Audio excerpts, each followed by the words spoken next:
A lot of people do not buy a car, they buy a monthly payment. And that is where the problem can start. You walk into a dealership. One option is $900 a month, another is $650. Another might be even lower. Naturally, the lower payment feels like the better deal, but it may not be. I've worked in Canadian banking for about 20 years, and one thing I learned is that the monthly payment never tells you the whole story. What matters is what you are paying in total, what you own at the end, and how that payment fits into the rest of your life. So, in this video, I want to explain the three main ways Canadians usually get a vehicle. You can pay cash, you can finance it, or you can lease it. And then we are going to talk about something dealerships do very well.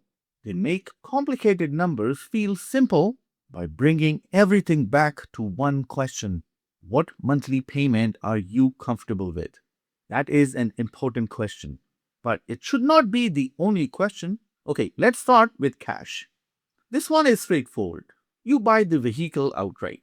There is no car loan, there is no financing payment, and there is no interest on the money you borrowed because you did not borrow anything. For some people, that peace of mind is valuable. You buy the car and you are done. But there is another side to this. Imagine you have $40,000 sitting in savings. You use all $40,000 to buy a vehicle. You no longer have a monthly car payment, but you also no longer have that $40,000 available for something else. Maybe that money was part of your emergency savings. Maybe you have a mortgage. Maybe you have higher interest debt. Maybe you simply feel more comfortable keeping cash available. So the question is not just, can I afford to pay cash? A better question might be, what else does this money need to do for me? This is what people mean when they talk about opportunity cost. It sounds complicated. It really is not. It simply means that when you use money for one thing, you give up the ability to use that same money somewhere else. Something to think about. Okay, the second option is financing. This is how many Canadians buy vehicles. You agree on the purchase price. You may put some money down, then you borrow the rest. You make payments over a set period. And once the loan is fully paid, the vehicle is yours. Pretty simple. But this is where I want you to pay attention to the length of the loan. Because a dealership can make an expensive vehicle look much more affordable by stretching the payments over a longer period. Instead of asking, can you afford $900 a month? The conversation becomes, what if we could get this closer to $700? That sounds better. But how did the payment come down? Did the price of the car go down? Maybe not. The loan may simply have become longer.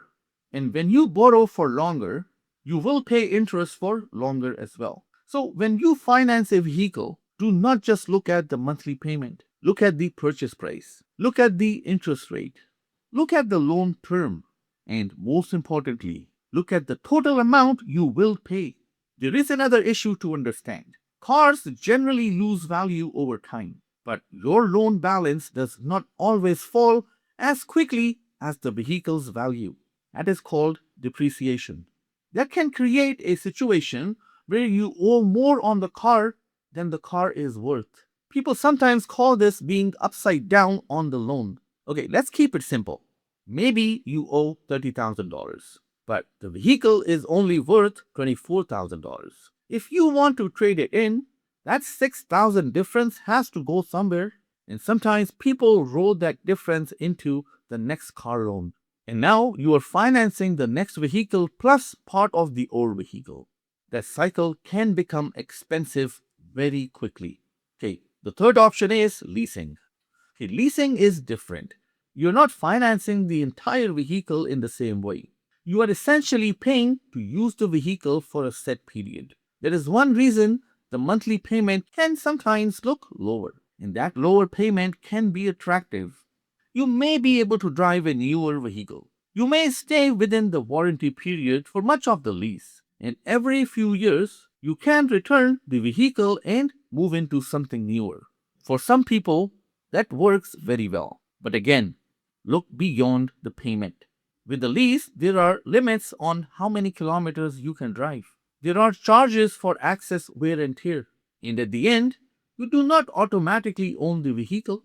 Depending on the agreement, you will have the option to buy it for a predetermined amount.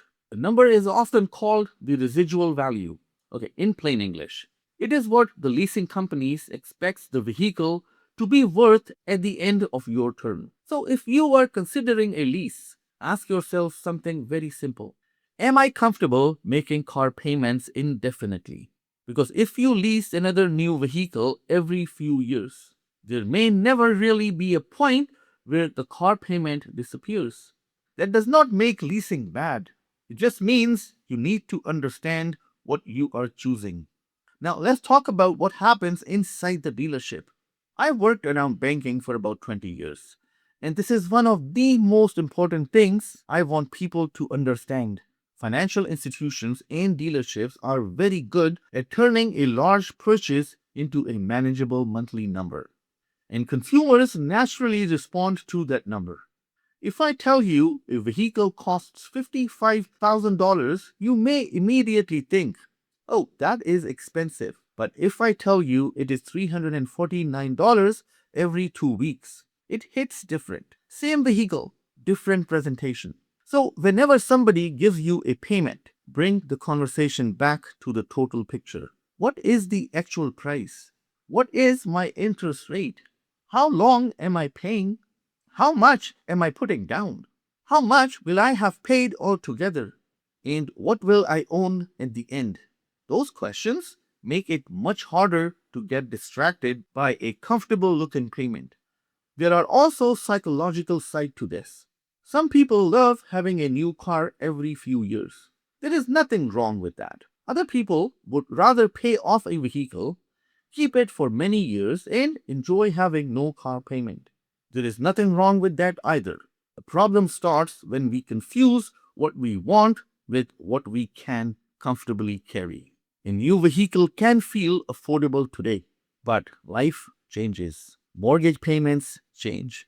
Rent goes up. Groceries cost more. Kids get expensive. Income can change. And a car payment that felt easy when you signed the paperwork can feel very different 2 years later. That is why I like the idea of building breathing room. Before you buy, finance, or lease, here are a few questions worth asking. What is the total cost? Not just the monthly payment. How long will I be making payments? If I finance it, could I end up owing more than the vehicle is worth? If I lease it, what are the kilometers limits and end of lease charges? And finally, if something changes in my life, does this payment still feel comfortable? This is not advice, but it is worth understanding. I wish more Canadians were taught to look at major purchases this way, because most people are not irresponsible with money. They are simply making complicated decisions in an environment designed to make one number feel easy: the monthly payment. And that brings me to the big takeaway. Do not ask only whether you can afford the payment. Ask what the vehicle will actually cost you. Cash, financing, and leasing can all make sense in different situations. The important thing is understanding what you are signing up for, because the lowest monthly payment is not always the lowest cost option. And sometimes the best car decision is not about getting the nicest vehicle you can afford. It is about keeping enough room in your life for everything else.